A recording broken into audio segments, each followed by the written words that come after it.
Bismillahirrahmanirrahim. Assalamualaikum warahmatullahi wabarakatuh. A'udzubillahi minasyaitonirrajim. Bismillahirrahmanirrahim.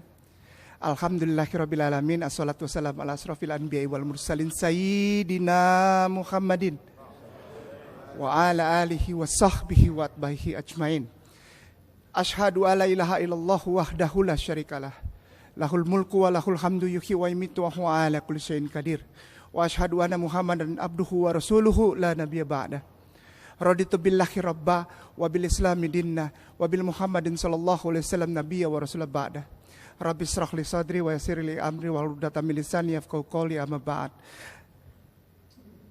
Orang tuaku yang paling kusayang, Bapak Aksa Mahmud, para ustadz, para tuan guruku, pengurus dan pembina Dewan Masjid Agung Sunda Kelapa, jamaah sholat subuh, para tuan guruku semua, para ustadzku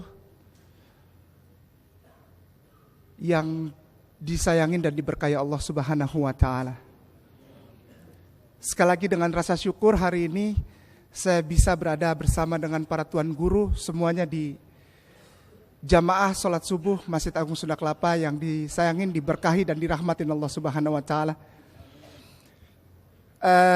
Nama saya Kainama dan alhamdulillah sudah diberikan berkah oleh Allah untuk ada bersama-sama menimba ilmu di Masjid Agung Sunda Kelapa sejak tahun 2009 dan bersama-sama juga menjadi saksi dari begitu besarnya cinta dan kasih sayang Allah kepada setiap manusia. Sekali lagi, kepada setiap manusia, bukan hanya kepada sekelompok manusia saja, tapi kepada setiap manusia. Insya Allah dengan segala kerendahan hati dan rasa syukur serta bahagia yang teramat sangat hari ini, karena alhamdulillah hari ini saya bisa sholat subuh dengan orang tuaku di sini yang sudah lama sekali kita tidak ketemu.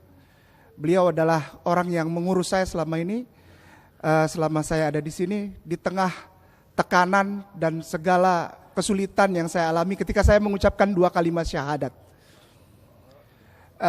Alhamdulillah sejak 2009 pula, tahun 2009 ketika saya kembali dari tanah Palestina, setelah saya selesai belajar di sana, saya mengucapkan 2 kalimat syahadat di sini, di masjid ini. Langsung saya bersyahadat di sini dan orang tuaku Pak Aksa Mahmud yang memberikan saya gambaran kepada siapa saya harus belajar tentang Islam. Dan sejak tahun 2009 sampai dengan hari kemarin, alhamdulillah hari Sabtu minggu kemarin, alhamdulillah Allah percayakan sudah 778 orang yang Allah percayakan untuk saya tuntun syahadat. Dan 80% dari 778 orang itu kita tuntun syahadat di dalam rumah ibadah mereka, di dalam gereja dan katedral. Bukan sebagai gambaran bahwa Islam adalah agama yang menyerang lalu menyalah-nyalahkan agama lain, tidak. Justru adalah sebagai gambaran kepada saya dan kepada setiap orang bahwa Islam adalah agama yang rahmatan lil alamin, agama yang toleran dan agama yang membuka jalan kebenaran. Bahkan ketika kami tidak datang ke rumah ibadah saudara kita Kristen dan Katolik sebagai orang yang mendatangi mereka, tapi memenuhi undangan mereka. Dan setiap kali memenuhi undangan mereka, Allah izinkan untuk terjadi kasih sayang Allah di situ dinyatakan ketika orang mengucapkan 2 kalimat syahadat di dalam rumah ibadah mereka. Insya Allah saya masih terus mengejar berkah yang sudah ada di setiap tuan guruku di sini, karena para tuan guruku di sini sejak lahir adalah orang yang beragama Islam. Berarti sudah lebih dari 700-an ya yang dituntun syahadat ya. Saya baru 2009 saja sudah 770 lebih, 78. Berarti antum sudah lebih dari saya ya. Ya, dari lahir soalnya. Lebih, alhamdulillah. Saya masih kejar terus antum. Insya Allah Allah percayakan saya untuk tetap kuat menyatakan Allah penuh kasih sayang dan Allah adalah kasih sayang sejati. Toleransi tidak bisa dimulai dari tempat lain, harus dimulai dari Islam. Tidak bisa dimulai di tempat yang lain. Dan hari ini insya Allah dengan berpegang kepada salah satu bagian dari surat Al-Ma'idah ayatnya yang ketiga. Bismillahirrahmanirrahim. Al-yauma akmaltu lakum dinakum wa atmamtu alaikum ni'mati wa raditu lakum al-Islam madinah. Sadaqallah wa sadaqallahul adim. Pada hari ini Allah berfirman, pada hari ini 1400 tahun yang lalu Allah berfirman, aku cukupkan dan aku sempurnakan. Ini menjadi dasar ketika saya berkeliling untuk menyampaikan kasih sayang Allah melalui Islam yang rahmatan lil alamin, dan melalui contoh kebenaran yang hanya satu-satunya bisa didapat manusia melewati seorang laki-laki yang dianggap tidak sempurna, tapi justru sempurnanya luar biasa. Namanya Rasulullah, Habibullah wa Nabiullah Muhammad sallallahu alaihi wasallam. Beliau dianggap manusia biasa karena tidak bisa membaca, karena berada di dalam kebudayaan yang bukan pada level yang bisa dihormati. Berada di level yang bawah waktu itu dianggapnya. Tapi justru dari sesuatu yang tidak biasa ini menjadi sesuatu yang luar biasa. Karena kepasrahan total kepada cinta dan kasih sayang Allah semata. Para tuan guruku, pada hari ini di dalam Al-Quranul Karim dikatakan, pada hari ini telah aku cukupkan dan aku sempurnakan. Menurut beliau, yang ditulis dalam Al-Quranul Karim, Islam menjadi nikmat, menjadi agama nikmat. Dan ketika saya baca ini, saya menangis karena apa? Karena saya seperti dibangunkan dari tidur, bahwa bukanlah sesuatu hal yang kasar, bukanlah sesuatu penghinaan kepada saudaraku yang beriman dan beragama lain, bukan. Ketika Islam mengatakan aku cukupkan dan aku sempurnakan, maka sebetulnya sesuatu itu sudah ada. Pelan-pelan ya Ustadz, saya mohon maaf, saya ngomongnya agak cepat ya, karena saya dari Ambon, mohon maaf. Orang Ambon biasa ngomongnya cepat, saya lagi latihan ngomong lambat. Karena orang Ambon ini di Jawa kalau orang bilang satu, kita sudah tiga. Satu, dua, tiga. Dua, 4, 5, 6.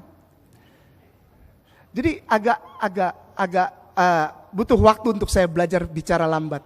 Insya Allah tidak terlalu cepat ya Ustadz ya. Ya Tuan Guru ya, tidak terlalu cepat insya Allah. Ketika sesuatu apapun itu dikatakan dicukupkan, disempurnakan, maka sebetulnya sesuatu itu sudah ada sejak awal. Pelan-pelan ya. Ada mobil misalnya, nggak usah jauh-jauh lah, mobil Kijang aja saya tidak bisa sebutkan apalah merek lain, saya nggak ngerti. Ada mobil saja, mobil yang family car, yang wagon gitu. Ketika tahun 2001 misalnya, modelnya seperti ini. Lalu ketika sampai di sini dengan merek yang sama, tapi dia lebih sempurna, berarti dia sudah ada sebelumnya. Betul, pelan-pelan ya. Mobil sudah ada dari dulu, tapi sekarang ini kesempurnaan yang dari dulu. Lebih sempurna, emisinya dijaga, gas buangannya tidak terlalu mengotori udara, ya tak? Ya, setuju ya? Jadi lebih irit ya, dan lebih nyaman buat keluarga. Disempurnakan yang sudah ada. Ketika Allah menggunakan kata disempurnakan ini, maka Islam sudah ada sejak dulu. Islam sudah ada sejak dulu. Tidak pernah ada yang lain. Sejak awal bumi diciptakan bersama isinya. Bumi langit diciptakan beserta segala isinya. Termasuk pemimpin dan yang mengurus, diberi kepercayaan untuk mengurus bumi ini namanya manusia itu. Maka tidak ada yang lain. Islam adanya. Ini terkesan menghina atau menyalahkan atau menistakan agama yang lain. Oh tidak. Tidak. Islam tidak pernah menistakan agama yang lain. Tidak. Sayang.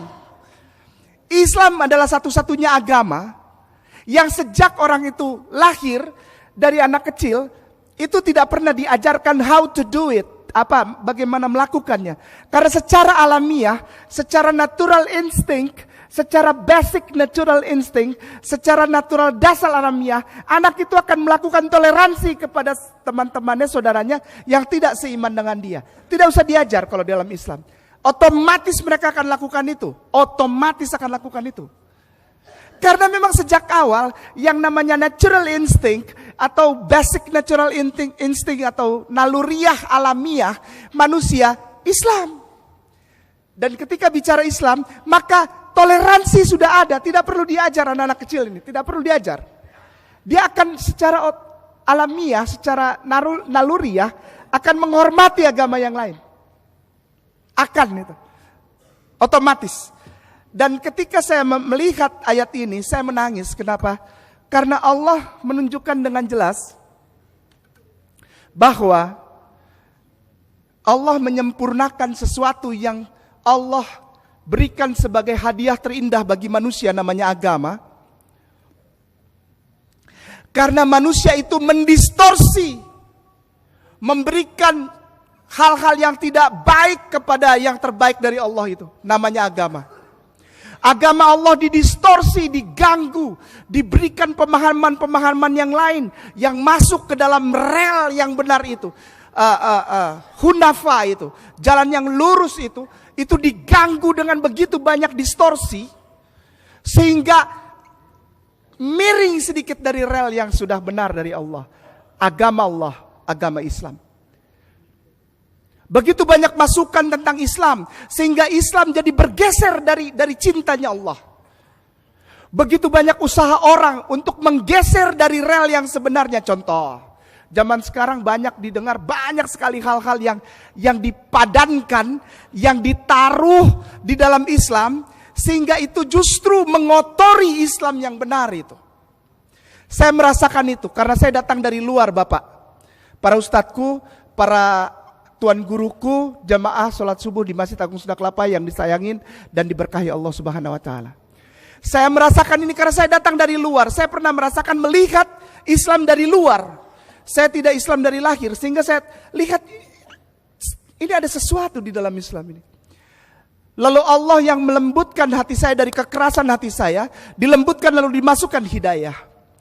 Sehingga saya bukanlah orang yang memilih Islam. Saya bukanlah orang yang keluar dari agama saya yang dulu, lalu masuk Islam. Saya tidak mau pakai kata-kata itu sejak awal ketika saya ada dialog di Masjid Agung Sunda Kelapa dengan orang-orang yang non-Muslim, saudara kita tersayang, terutama Kristen dan Katolik. Saya tidak mau ketika saya tuntun syahadat, lalu saya bilang, Anda pindah agama, keluar dari agama yang lama, masuk kepada Islam. Saya nggak mau ngomong gitu karena saya sedang merendahkan Islam. Sekali lagi kalau saya bilang ada orang yang pindah agama, keluar dari agamanya yang lama, masuk Islam, maka itu sebetulnya sedang merendahkan Islam. Islam itu bagaikan tempat kos, bagaikan rumah kontrakan. Enggak, Islam tidak serendah itu. Islam mulia, tak ada lagi lawannya Islam. Tidak ada sejak awal Islam, kemuliaannya tidak ada. Jadi ketika ada orang yang saya akan tuntun syahadat, maka saya bilang, selamat pulang kembali saudaraku. Engkau pulang ke rumahmu. Engkau tidak pindah agama. Aku sambut engkau di dalam rumah cintanya Allah. Namanya Islam. Di mana kita punya pimpinan keluarga di rumah itu. Namanya Rasulullah Muhammad SAW. Dan di rumah itu ada urut-urutan tatanan bagaimana berkehidupan yang baik. Ada aturan di dalam rumah tangga itu. Rumah tangga itu rumah tangga yang diberkati karena namanya rahmatan lil alamin. Ada tatanan di situ. Namanya Al-Quranul Karim. Yang mengumpulkan tatanan itu. Dan ada hadis riwayat Rasulullah Sallallahu Alaihi Wasallam yang namanya sunnah itu. Itu menjadi tatanan kita. Mari kita pulang.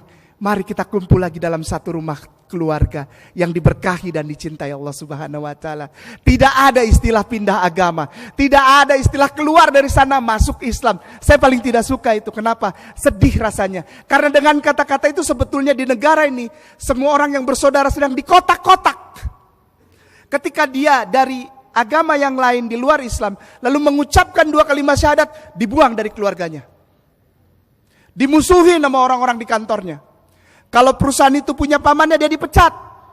Menggelandang, gembel, bawa-bawa sertifikat, datang dari satu masjid ke masjid lain minta uang karena kehabisan ongkos. Dekil. Padahal kalau jadi Islam tidak boleh dekil. Cerah. Karena mina zulumati ilan nur. Dari kegelapan kepada cahaya. Justru banyak sekarang yang Islam dari lahir dekil. Rambutnya berdiri. Di sini karena nggak bisa beli anting jadi pakai penitih. Berderet di sini sampai 8. Ini kuping apa gantungan kunci. Engkau sedang menghina Islam. Maaf ya, maaf. Kalau ada yang sudah terlanjur ya nggak apa-apa. Nanti ngobrol sama Ustadz di Masjid Agung Sunda Kelapa bagaimana cara menanganinya. Badan kayak komik. Badan kayak komik. Segala macam digambarin di badan. Ditulisin sedia bubur kacang hijau ketan hitam pakai penuh itu badan. Kalau mau ngegambar cari banyak papan tulis, banyak karton, banyak kanvas. Lukislah, jangan di badan. Badan bukan untuk menulis. Badan itu untukmu menyembah dan memuliakan Tuhan penciptamu Allah Subhanahu wa taala. Wa ma khalaqtul jinna wal insan illa liya'budun. Hanya untuk beribadah itu, bukan untuk digambarin. Supaya apa? Supaya enggak dekil. Karena orang Islam adalah kecerahan, karena orang Islam adalah nur itu. Saya merasakan itu dari kegelapan dipindahkan oleh Allah kepada cahaya. Para ustadzku, para tuan guruku, langsung saja insyaallah saya akan katakan begini. Tema hari ini memang agak keras, tapi kok realme? Bukan. Maaf, saya mau tambatkan ini. Maaf ya, jangan marah. Jangan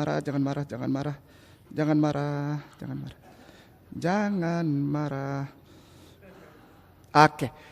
Saya ingin katakan bahwa tidak pernah ada yang pindah agama, melainkan kembali beragama. Kok kasar sekali Ustadz Kay? Nanti dituntut lagi sama kayak yang di Nusa Tenggara Timur. Enggak lah. Saya sempat ditanya 2 minggu belakangan ini banyak orang datang kepada saya. Gimana sebetulnya itu? Tuan guru tercinta itu. Saya bilang mereka benar. Saya akan menjawab pertanyaan itu. Katanya ada masalah di video itu lalu dituntut di kepolisian. Saya bilang yang menuntut itu seharusnya berpikir 2 kali. Kenapa? Karena kalau mereka menuntut memasukkan tuntutan ke polisi pada suatu saat ada pembelaan terhadap ustadzku sayang ini, tuan guruku tercinta ini ada pembelaan. Semua pembelaan itu datangnya dari Bible. Bible melarang ada lambang, ada patung, dan itu jelas sekali dan banyak sekali ratusan. Lalu bilang bagaimana pendapatnya Kiai Nama tentang hal itu? Jangan diterusin, udah biarin aja. Itu kebenaran. Kenapa? Karena memang agama yang benar itu adalah agama yang membuka kebenaran, bukan agama yang menutupi kebenaran. Dan insya Allah hari ini saya akan buka beberapa hal bahwa saya tidak memilih Islam, saya tidak masuk Islam. Islam yang menyelamatkan saya, Islam yang memilih saya. Jadi kepada para tuan guruku, antum semua jamaah yang sudah sejak lahir Islam, jangan bikin sembarangan Islam itu. Jangan dianggap remeh. Karena itu keberkahan yang tidak bisa dibeli dengan uang. Udah Islam sembarangan, azan nanti aja. Oke lah, ada yang harus diketik gitu. Ntar lagi tanggung ketikan. Tiba-tiba Allah bilang, nanti rezekimu nanti aja ya. Lagi ada yang tanggung nih mau diurusin. Ya Allah, berikan aku pertolongan. Kata Allah, nanti dulu. Kenapa? Ada yang tanggung nih sebentar lagi. Kamu nanti aja. Mau gitu? Iya, jangan dibilang tanggung-tanggung kalau sholat atau puasa atau zakat. Ya, jangan. Dan hari ini saya ingin mengajak kita semua berpikir secara normal, tidak berlebihan, tidak lebay, tapi proporsional. Yaitu ketika saya mengatakan bahwa tidak ada pindah agama, melainkan kembali beragama. Karena maaf, jangan marah. Apa yang saya katakan ini adalah berdasarkan pada sesuatu yang punya dasar fundamental, dasar dari pengetahuan. Jadi tidak ini apa ya, ilmiah, tidak. Saya tidak berani ngomong kalau tidak ilmiah. Di dalam salah satu hadis yang saya baca ketika saya belajar bersama Ustadz Fauzi di lantai 4 di Masjid Agung Sunda Kelapa, dikatakan bahwa ada 124.000 nabi. Betul Ustadz? Sebetulnya ada 124.000 nabi, betul? Dan tidak semua namanya dimasukkan di dalam Al-Quran, betul? Lalu dari 124.000 itu ada 325, ya, yang juga adalah rasul, penyampai.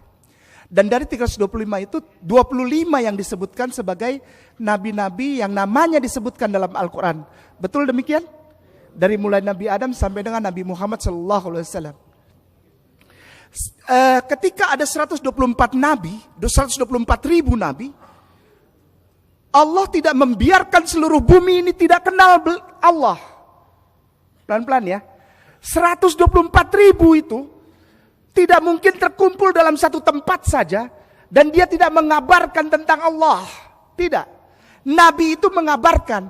Berarti dulu itu ada 124.000 nabi yang pergi ke seluruh penjuru bumi untuk mengabarkan ada satu penciptamu saja namanya Allah Subhanahu wa taala. Itu sudah terjadi. Dan ketika orang itu mengabarkan Allah sebagai satu-satunya pencipta, maka Islam dia. Jadi Islam sudah dibawa, tidak ada lagi kata-kata begini, Ustadz Kay salah. Karena ada orang yang belum mendengar Islam. Sebetulnya sudah.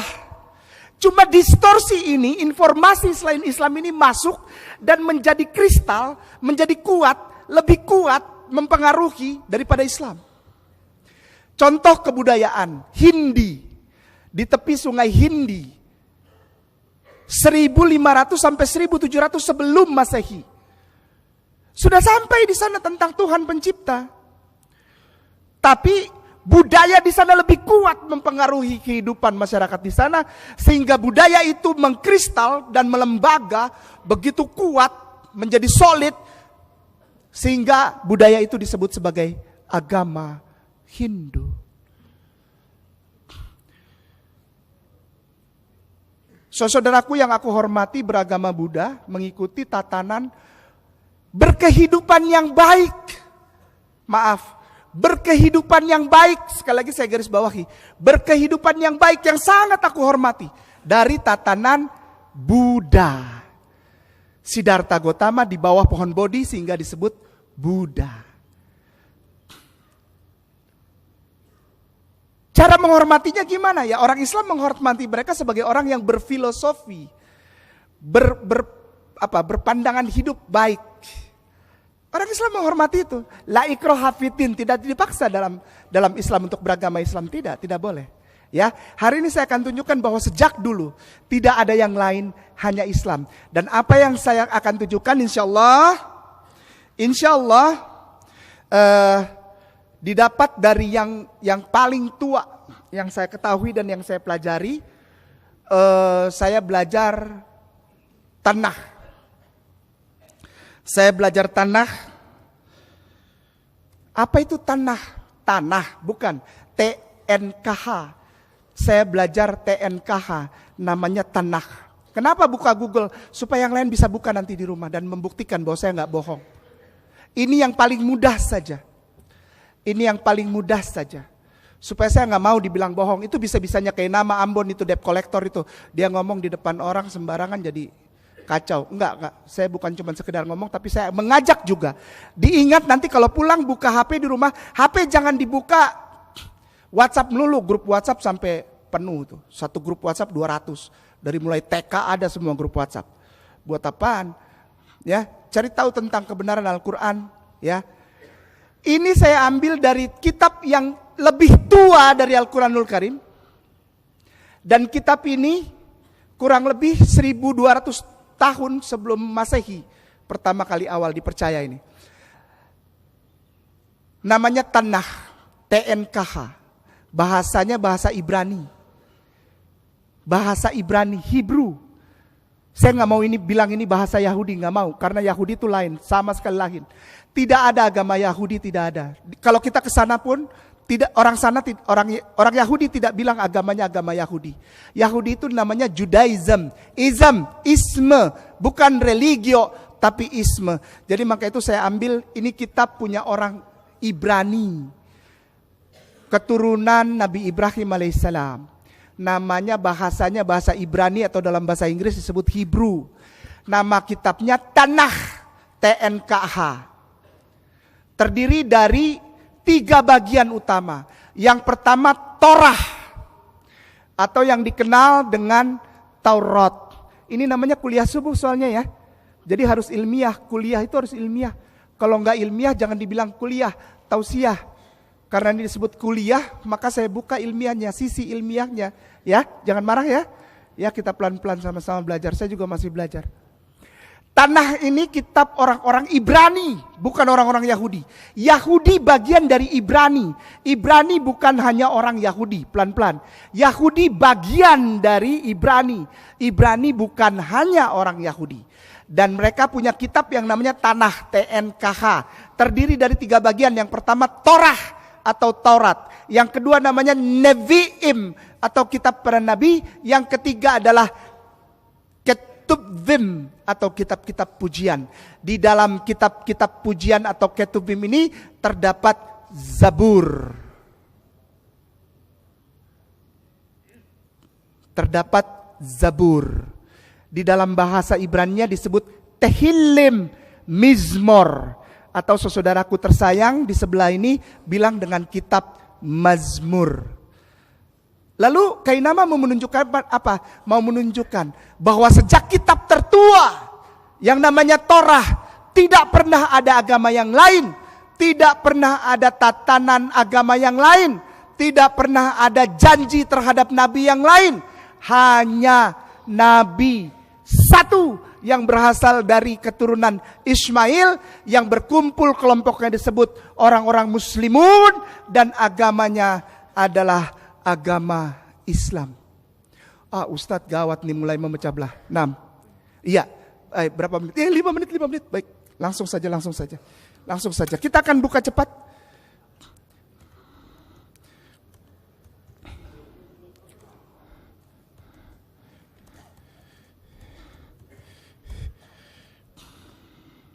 Lalu kita cocokkan, kita buka satu lagi. Cepat saja, saya minta waktu sebentar lagi. Karena sebentar lagi syuruk ya. Sebentar, kita buka 2 supaya saya tidak dibilang bohong. Hebrew. Ini huruf Ibrani, Hebrew alfabet. Hebrew Ibrani alfabet. Ini supaya cepat saja, supaya tidak saya dibilang bohong. Lalu enter. Nah kita lihat di sini, kita klik gambar. Ini saya bilang kepada saudaraku jangan dibuka, tapi ternyata dibuka juga ini. Kalau dibuka ketahuan semuanya, bahaya. Tapi ya nggak apa-apa mereka yang buka. Ini ada kitab. Ini kitab tertua dan ini dalam bahasa aslinya. Nah, ini seperti urak-urak ya. Di sebelah kiri ini kelihatan Ustaz. Alhamdulillah. Ya, di sebelah kiri ini huruf Ibrani, ini huruf Hebrew. Bahasa Ibrani, bahasa Hebrew. Lalu di sebelah kanan bahasa Inggrisnya. Isaiyah nama kitabnya, nama surahnya, chapter, bagiannya. Ini dibaca dari kanan ke kiri, sama seperti Arab. Ini Yod, Shin, Ain, Yod, Hei. Ini tutup Vav, ini Waw ya. Jadi dibacanya Isaiyah. Ini kitabnya. Dan akan saya ambil satu bagian. Ini dibacanya sebentar. Ini dibacanya dari kanan ke kiri Ustadz. Para tuan guru dari bacanya dari kanan ke kiri. Saya akan birukan. Sebentar saja. Ustadz jangan marah ya waktunya ya. Ustadz jangan marah Ustadz. Ustadz mana nih? Ustadz jangan marah. Saya bacakan. Ini baca dari kanan ke kiri. Hen Avdi. Abdi, hamba. Dalam bahasa Inggris disebut behold my servant.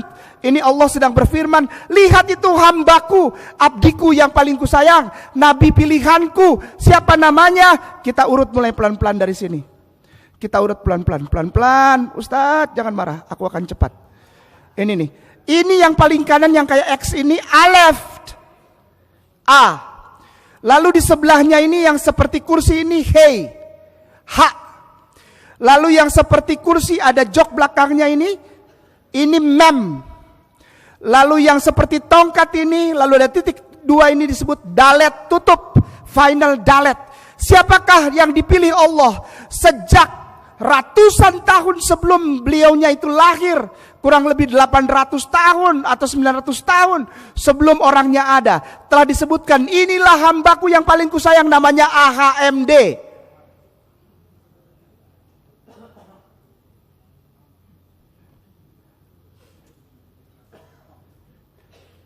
Siapakah dia AHMD ini? Ketika orang mendengarkan dia, lalu berkumpul untuk memuji Allah dan menyembah Allah, maka kelompok orang-orang yang mengikuti AHMD disebut, ini kita lihat pelan, ini mem ya, setuju ya? Mem, M, huruf M, lalu yang seperti W terbalik ini shin, S. Lalu yang seperti tongkat ini lameh, lamed, mana dia? Lameh, lamed, kaf, ini dia, lamed, L. Dan terakhir adalah kotak, ini mem, final. Kelompok orang yang disayang Allah, yang mengikuti Nabi yang paling disayang Allah itu kelompoknya disebut MSLM. Ketika mereka berkumpul mengikuti AHMD, Nabi yang paling dicintai Allah, maka kelompok yang menyembah Allah dengan mengikuti tatanan dari AHMD ini disebut MSLM.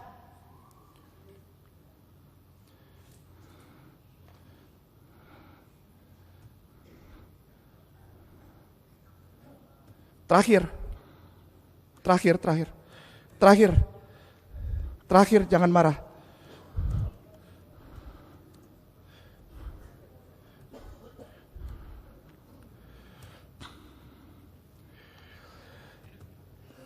Dan ketika semua orang protes tentang hal ini, semua orang protes tentang apakah ada ini, maka kitab yang tertua dari Song of Solomon ini, atau yang disebut sebagai kitab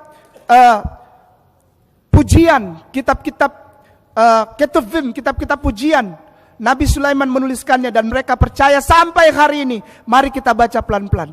Siapakah dia yang memimpin orang-orang MSLM ini untuk menjadi bagian yang paling disayang Allah? Hiko, baca dari kanan ke kiri. Hiko, Mamet Takim, Fekulloh.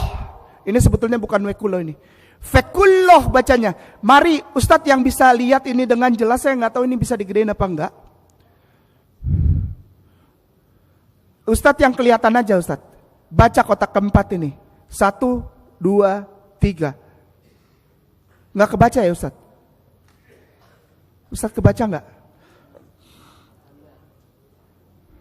1, 2, 3. Muhammad. Nggak kebaca Ustadz?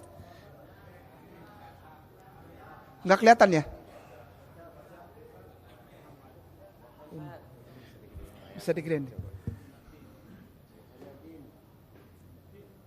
Ya. Nah, kita gedein. Yang paling atas dibaca, ini satu ayat Ustaz. Hiko. Siapa orang itu yang disebut AHMD tadi? Hiko. Lalu Mamatakim, Fekulo. Nah, namanya ini. Mem, Hei, Mem, Dalet, Im. Namanya siapa Ustaz? Muhammadin. Dan diartikan lovely. Padahal lovely dalam bahasa Ibrani itu sebetulnya Hashem. Tidak pernah Muhammad.